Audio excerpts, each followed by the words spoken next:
Greetings everybody. ఈరోజు మా grand parents wedding anniversary. So వాళ్ళ ఈ 52 years జర్నీలో జరిగిన మెమరబుల్ మూమెంట్స్ని, ఇంకా ఫేస్ చేసిన స్ట్రగుల్స్ని వాళ్ళ వర్డ్స్లోనే విని క్రోనలాజికల్ ఆర్డర్లో విల్ బిల్డ్ అప్ కాన్వర్సేషన్. అంటే ముందుగా how the gay to know each other అనే విషయాన్ని విల్ గెట్ టు నో. మీ ఊరు చాలా దూరం కదా, అంటే ఇప్పుడైతే మనం కార్లో వెళ్ళొచ్చు, ఏదైనా వెహికల్లో వెళ్ళొచ్చు వెంటనే. కానీ ఆ రోజుల్లో మాత్రం చాలా కష్టమయ్యేది. So how do you meet? మీకు ఎట్లా ఒకళ్ళు పరిచయం అయ్యారు? ఎట్లా తెలిసింది ఒకళ్ళ గురించి? ఫస్ట్ నల్గొండలో మా మామయ్య ఉండేది, ప్రసాద్ మామయ్య. అప్పుడు ఈ తాతయ్య నల్గొండలో ట్రైనింగ్ చేసిండట. ఆ ట్రైనింగ్ సర్టిఫికేట్ కోసం వస్తే అప్పుడు వాళ్ళకి ఐడియా వచ్చిందని, చదువుకున్న అమ్మాయి క్రిస్టియన్ అమ్మాయి కావాలని నేను దేవుణ్ణి ప్రార్థన చేసేది దేవదానం గారి ద్వారా. అట్లా మరి దేవుడు కూడా అట్నే జతపరిచాడు. చాలా సంతోషం. ఇంటి పెద్ద కోడలు కాబట్టి మంచి ఇల్లాలు ఇస్తే బాగుంటది, ఇల్లంతా తేడా లేకుండా ఉంటది, కలిసి ఉండటానికి వీలవుతుందనే ఉద్దేశంతో ఎన్నిక చేయటం జరిగింది. అక్కడ మరి ప్రసాద్ గారు మన చాకరియాలు మా ఊరు దగ్గర ఉన్నామా ఆ బాగా పరిచయం అయితే ప్రసాద్ గారి దగ్గర వాళ్ళ ఇంటికి పోయి ఆ పరీక్ష సర్టిఫికేట్ తెచ్చుకోవటం కొరకు, టీచర్ ట్రైనింగ్ సర్టిఫికేట్ తెచ్చుకోవటం కొరకు, రిజిస్ట్రేషన్ కొరకు అక్కడ వాళ్ళ సహాయానికి ఇంట్లో మరి ఉండి ఆ పని పూర్తి చేసుకొని వచ్చినప్పుడు వాళ్ళు మరి సహాయ సహకారాలు అందించి మరి తిరిగి ఈ పిల్లోడైతే బాగుంటది అనే ఉద్దేశంతో ఎర్రపంతులు గారు సహాయంతో మరి అలాగే మునగాల జీవామృతరావు గారు శాంతక్క సహాయంతో మ్యారేజ్ కుదిరించడమే కాకుండా మ్యారేజ్ కి సహాయ సహకారాలు అందించారు. మరి సంతోషంగా అన్నింటినీ కూడా జరిపారు. ఐఎమ్ వెరీ షూర్ ఆ డేస్ లో వెడ్డింగ్ కి ఈ డేస్ లో వెడ్డింగ్ కి చాలా డిఫరెన్స్ ఉండేది. So we'll listen about it. మానవుల మేలు కొరకు జ్ఞాని అయిన దేవుడు మానుక కళ్యాణ పద్ధతి మహిని నిర్ణయించడా. ఇంకా అప్పట్లో మీ పెళ్లి ఎలా జరిగింది? ఆ ప్రిపరేషన్స్ అప్పటివి ఏమన్నా వివరించగలరా? అది ఎడ్ల బండి మీద రాకపోకలు సాగించాం. పల్లెటూరు వాతావరణంలో కొనతాలపల్లి చర్చిలో, సిఎస్ఐ చర్చిలో, కొంటాలపల్లిలో మా డాడీ కట్టించిన చర్చిలో ఫస్ట్ మా పెళ్లి అయింది. మాతో పాటు ఇంకా 4 పెళ్లిళ్ళు అయినాయి. అదంతా చాలా అనుభూతి జీవితంలో. అక్కడ ఉన్న సంఘస్థులందరూ, చుట్టాలు, చుట్టుపక్కల వాళ్ళు చాలా సందడిగా ఉన్నారు. పంతులు గారింట్లో పెళ్లి అవుతుంది అన్నట్టుగా వారింట్లో పెళ్లిలాగా ఫీల్ అయ్యారు అందరూ. బాగా ప్రేమగా, అసలు ఎంతో సంతోషంగా అందరూ అలా కార్యక్రమాలు పాల్గొన్నారు. పెళ్లి అంటే 1 రోజు 2 రోజులు కాలే, కనీసం 4 రోజులు పట్టింది. పనులన్నీ చుట్టుపక్కల వాళ్ళందరూ, మరి లేడీస్ కానీ ఇంకా మగవాళ్ళు కానీ ఎవరు చేయాల్సిన పనులు వాళ్ళు చేశారు. అవన్నీ అయ్యేసరికి కనీసం 4 రోజులు ఎక్కువ పట్టింది. మా డాడీ అయితే చాలా అలసిపోయారు. వెళ్ళిన 2 రోజులకే బాగా జ్వరం వచ్చింది. అప్పటి రోజుల్లో కొంటాలపల్లి నుంచి రత్నవరం వెళ్ళాలంటే ఏం రాకపోకలకి సౌకర్యాలు లేవు. అట్లాంటి ఊరికి ఇచ్చిన అమ్మాయిని చూపించి ఎక్కడో తీసుకురా మా మామూలు పల్లెటూరుకి ఇచ్చిన బాధతో చాలా జ్వరం వచ్చి ఉన్నారు. మళ్ళీ మేము ఆ ఊరు పోయి మళ్ళీ ఇంటికి వచ్చేసరికి జ్వరంతో ఉండి గొంతు కూడా మాట్లాడలేని పరిస్థితిలో ఉన్నారు. సౌండ్ అట్లా అంత జ్వరం వచ్చింది. ఇంకా నేను వచ్చిన తర్వాత మళ్ళీ నన్ను తీసి పంతం మళ్ళా చేరుకొని జ్వరంలో నుంచి మంచిగా నిమ్మరసాలు అట్లా ఇచ్చి మాట్లాడుతుంటే మళ్ళీ తర్వాత మాట వచ్చింది. తర్వాత మళ్ళీ వెంటనే కడుపులో పడ్డాడు. కింద కడుపులో ఉన్న కాడ నుంచి మళ్ళీ ఆ ఊరు పోవడానికి ఇష్టపడలేదు. అక్కడ ఎవరు చూసుకునే వాళ్ళు లేరు, తినటానికి ఏముండదు, మేము చేసి పెట్టాము, శుభ్రం ఉండదు. మెయిన్ చాలా పరిస్థితులు బాగాలేవు అప్పుడు. అయినా కానీ అంతే ఉండాల్సి వచ్చింది. ఇంటికి మా మా ఊరు వస్తే కొంతాపల్లి మా అమ్మ అయితే చాలా కష్టపడి ఏం తింటుందో ఏం తినాలో అని అడిగి అడిగి చేసి పెట్టేది. ఉన్న దాంట్లోనే కనీసం పచ్చడైనా కానీ పచ్చడి నెయ్యి అయితే చాలు, కడుపు నిండుద్ది అన్నట్టుండేది. తర్వాత అంటే ఉద్యోగరీత్యా మళ్ళీ స్కూల్కి వెళ్ళటం రావటం, పక్కన వాళ్ళు స్కూల్ పిల్లలు అప్పట్లో అమ్మమ్మ మా అమ్మ వాళ్ళు టీచర్స్ కాబట్టి స్కూల్ పిల్లలు వచ్చి బాగా సహాయం చేసేవాళ్ళు ఇంట్లో పనులు. తర్వాత కిరణ్ పుట్టడానికి కానప్పుడు చాలా ఇబ్బంది అయింది. 5 రోజులు జనవరి 1 తారీఖు నుంచి 5వ తారీఖు వరకు చాలా కష్టపడి ముక్కులు అయ్యని భరించి ఒక మంచం మీద కట్టుకొని తీసుకొని పోయారు. కొంత దూరం వెళ్ళిపోయిన తర్వాత బస్సు కనపడితే ఆ బస్సు వాళ్ళు కూడా పాపం బస్సులో ఉన్న వాళ్ళందరినీ దింపి నన్ను మళ్ళీ బస్సులో కూర్చోబెట్టి పడుకోబెట్టి హాస్పిటల్లో రూమ్ ముందు పోయి ఆపారు.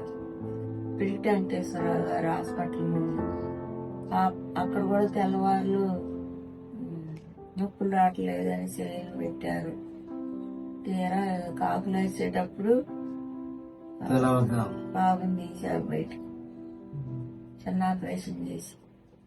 ఇక డాక్టర్ గారు ఏమన్నారంటే మా డాడీ పక్కన ఉంటే అప్పటి ఏదో ఒక బాధ బరువు దిగిపోయినట్టుగా ప్రశాంతంగా కూర్చుంటే, పంతులు గారు మీ మనవడు తల పెద్దగా ఉంది, చాలా తెలివి గలవాడు అవుతాడు పంతులు గారు అని చెప్తే సంతోషపడ్డాడు బాగా. మొట్టమొదటి సంతోషించింది మా డాడీ కింద. జస్ట్ ఆఫ్టర్ ది వెడ్డింగ్ వాళ్ళ లైఫ్స్ ఎలా ఉన్నాయో, వెడ్డింగ్ అయిన ఇనిషియల్ డేస్ లో మీ ఎక్స్పీరియన్సెస్ ఏంటి, అప్పటి మెమరీస్ ఏంటి? మెమరీస్ అంటే అంతగా జీవితం అంతా కూడా మరి నేనైతే ఉద్యోగ రీత్యా చూసుకుంటూ మరి కుటుంబాన్ని చూసుకుంటూ మరి ముందుకు సాగాము. ఎలాంటి ఇరుకులు ఇబ్బందులు లేకుండా జీవితాన్ని అంటే అన్నం వంట చేయాలి, ఆ కట్టెలు లేవు సరిగా, పొయ్యి లేదు, మసి నువ్వులు ఆ కట్టెలు పెట్టుకుంటా అన్నం వండి టైం కనిపించేది. ఒకసారి నడిగూడెం పోతే ఇంటికి రాకపోయేది. ఆడనే ఉంటాడు, ఆడనే ఉంటే మళ్ళీ అన్నం పంపించాలి పిల్ల అక్కడ పోయే బడి పిల్లలతో అని గవా అన్నం వండి క్యారేజ్ కడదామని వస్తుంటే వేడి కూర అంతా గిన్నె కింద పడి మొత్తం మీద పడి నాకు మొహం కాలింది, కళ్ళల్లో పడ్డది. అప్పుడు చిట్టుబాబు కడుపులో ఉన్నాడు 2 నెలల్లో. ఆ పరిస్థితిలో ఉన్నా కానీ ఇంట్లో వాళ్ళు ఎవరు ఏం పట్టించుకోరు, ఎవరి పనులు వాళ్ళు, ఎవరు పోయేకెళ్ళి వాళ్ళు పోయేవాళ్ళు. పిల్లలకి స్నానాలు చేపించటం, బట్టలు తొడవటం, ఆ కింద అంత మట్టి ఉండేది. అప్పటి రోజుల్లో ఎక్కడ మట్టే కదా, ఆ మట్టి అంటించుకుంటే కడగటం తోడటం ఎంతో శుభ్రం చేయాలని చాలా కష్టపడేది. ఒక్కోసారి కింద పడితే దెబ్బలు తగిలి పుండ్లు అయ్యేవి. కానీ మన ఇంట్లో మా ఇంటి దగ్గర మా డాడీ ఆర్ఎంపీ కాబట్టి మందుల సంగతి ఎక్కువ శాతం నాకు తెలిసే ఉంది. ఇంజక్షన్ చేయటం దగ్గర నుంచి కొన్ని టాబ్లెట్లు వేయటం, తెప్పియటం, లేకపోతే ఉత్తరం రాస్తే ఆ ఉత్తరంలో మళ్ళీ మా డాడీ రాసి పలానా మందులు వాడండి అని ఆ మందులు తెప్పించుకొని వాడేది. కోదాడు పోయి రావటానికే ఎంతో ఇబ్బంది పడేది. బస్సులు లేవు, ఉదయం పూట పాల వ్యాన్ అంటే ఆ పాల వ్యాన్లో ఎక్కిపోయి దానికి అందుకోవాలి. మళ్ళీ ఎక్కిపోయి కోదాడు సుబ్బారావు డాక్టర్ దగ్గర చూపించుకొని మళ్ళీ వచ్చేసరికి నైట్ అయ్యేది. ఒకసారి వర్షం అట్లుంటే మళ్ళీ నడిగూడెం దాకానే వచ్చేది బస్సులు, రత్నవరం దాకా రాదు. నడిగూడెం ఎన్ఎస్పి క్వార్టర్స్ లో చుట్టాలు ఉంటారు, అక్కడ ఉండేవాళ్ళం. మళ్ళీ ఆ ఎదురుగానే వీళ్ళకి హై స్కూల్ అనమాట. ఇక నా హై స్కూల్ తెల్లారి తాడంటే బడికి పోవాలి, అటు నుంచి అటే బడికి పోయేది. బస్సు జగ్గిపేట నుంచి వచ్చినప్పుడు ఆ బస్సుకి ఎక్కి నేను ఇంటికి వచ్చేదాన్ని. మధ్యాహ్నం అయ్యేది ఇంటికి వచ్చేసరికి. ఒక విజయవాడ పోయించినంత ప్రయాణం అయ్యేది కోదాడ పోయిస్తేనే. బస్ సౌకర్యం లేవు పిల్లలకి సరిగ్గా. ఆరోగ్యం బాగాలేకపోతే కోదాడ పోయి రావటం, లేకపోతే కొంతాలు వెళ్ళిపోవటం, ఆడనే తగ్గిందాక ఆడనే ఉండరాదు. అని ఎక్కువ మా ఇంట్లో వాళ్ళు చూసుకున్నారు, మా అమ్మ మా నాన్న.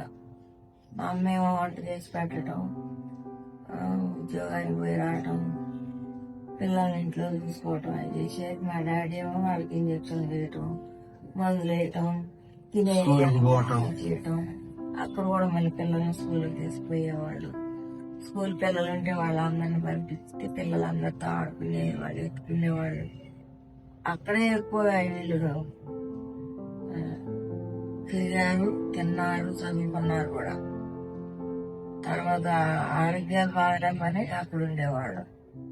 ఎందుకంటే రత్నవరంలో చూసేవాళ్ళు లేరు. ఆ ఇంజక్షన్ వైద్య సౌకర్యం లేదు. ఒకసారి ఒక ముస్లిం ఆయన పిచ్చి డాక్టర్ ఆయన వచ్చి ఆయన వస్తే ఆయన వేసిన ఇంజక్షన్ వల్ల వేరే కాలికి గడ్డు కట్టి అది కూడా చాలా డేంజర్ అయింది. అమ్మాయి నడక కోసం అది కూడా ఒక కారణమే.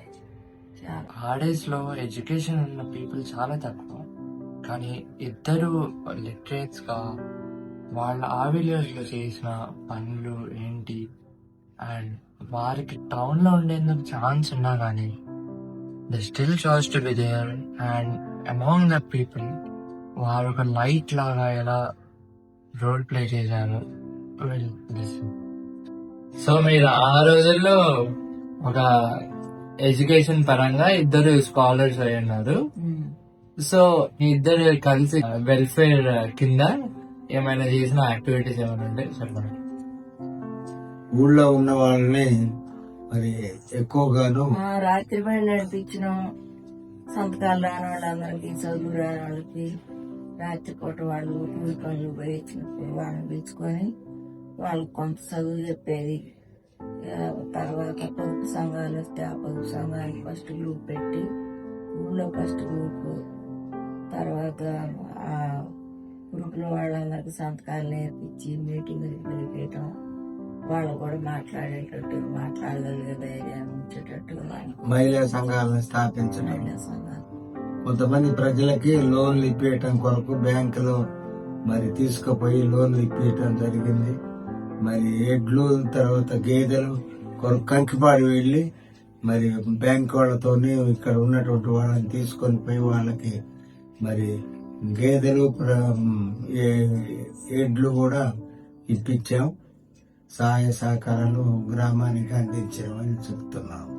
దేవదానం గారు ఇక్కడ రత్నవరంలో స్కూల్ పెట్టిన తర్వాతనే చదువు ప్రారంభమైంది, చాలా అభివృద్ధి అయింది. దాని తోడుగా మేము కూడా ఉద్యోగస్తులుగా చేరిన తర్వాత కూడా గ్రామాన్ని అభివృద్ధి చేయటం కొరకు ప్రోత్సహించాం. ఇంకా మా కుటుంబంలో కూడా ఉద్యోగస్తులు అందరూ అయ్యారు.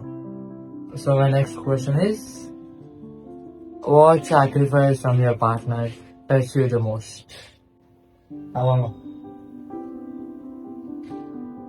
పెళ్లి అవగానే బయట ఊర్లోకి వెళ్ళి జీవించాలని ఆలోచన ఆరేసి పల్లెటూరులోనే సభ్యులతోనే కలిసి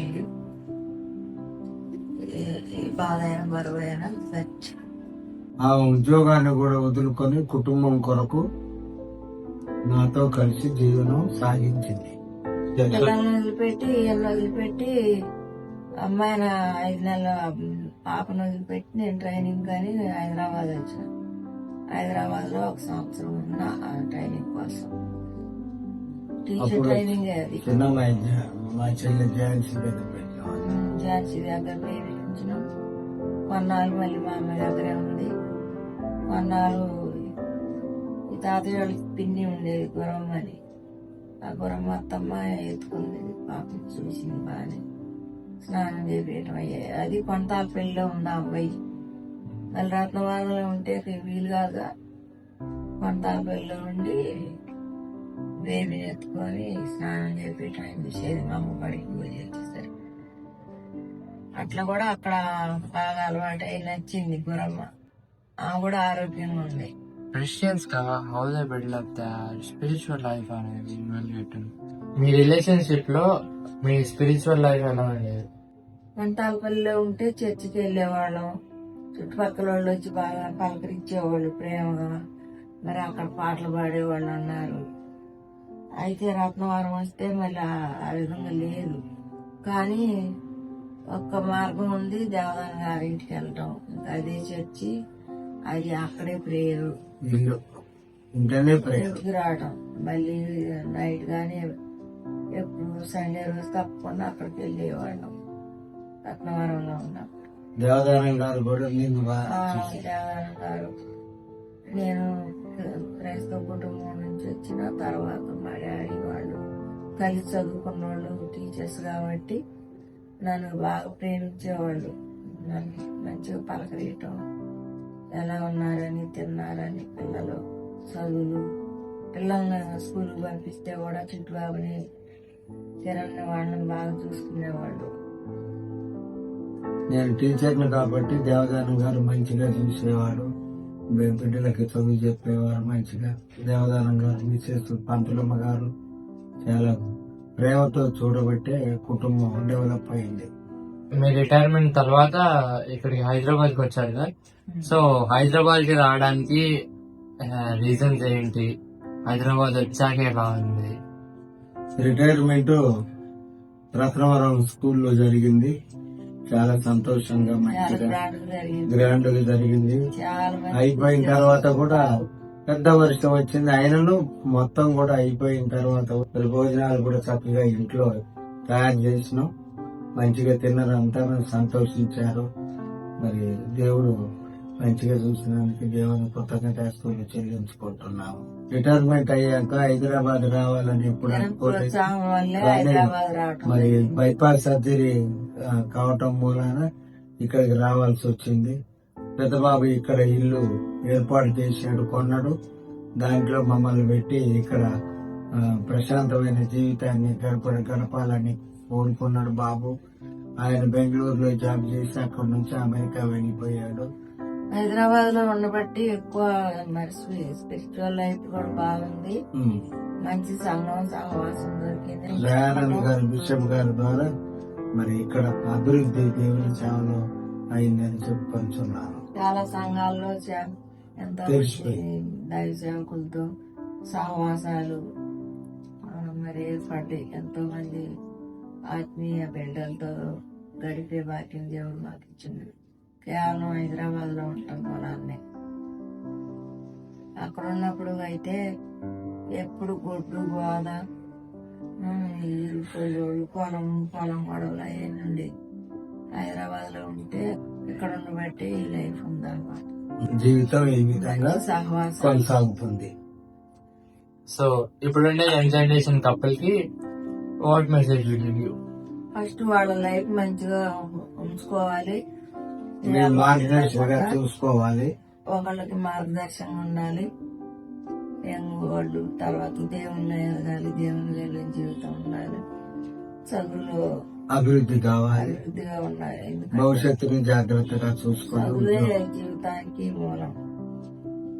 చదువు వల్ల ఎంత దూరమైన చదువుకోవచ్చు, ఎంత ఉద్యోగాలు చేయవచ్చు, ఒకళ్ళకి మళ్ళీ దారి చూపించవచ్చు, మంచి భవిష్యత్తు, ఫ్రెండ్స్, మంచి మనం అభివృద్ధి కాకుండా ఇతరులు కూడా అభివృద్ధి కావటం కొరకు సహాయ సహకారాలు అందించాలి.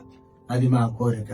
ఈ అవకాశం ఇచ్చినటువంటి మా మనవడికి థ్యాంక్స్ తెలియజేస్తూ మరి భవిష్యత్తులో ఆయన జీవితం కూడా మంచిగా ఉండాలని ఆరోగ్యం, ఆయుష్ ఉండాలని దేవుణ్ణి ప్రార్థిస్తున్నాం, సభ్యులందరితో ఫ్రెండ్స్ తో మంచి ఫ్రెండ్స్ తో ఉండాలని ఎంతో కోరుకుంటున్నాం.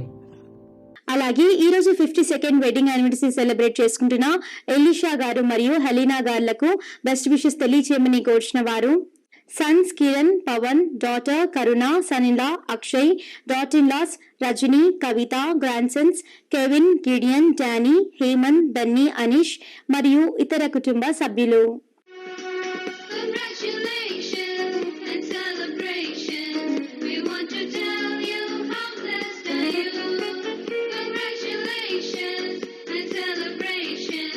We want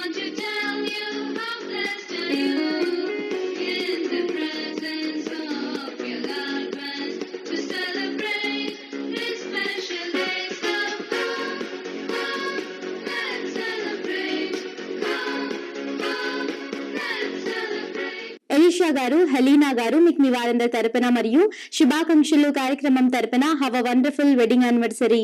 మీరు ఇలాంటి పెళ్లి రోజులు మరెన్నో జరుపుకోవాలని ఆరాధన టీవీ మనస్ఫూర్తిగా కోరుకుంటుంది.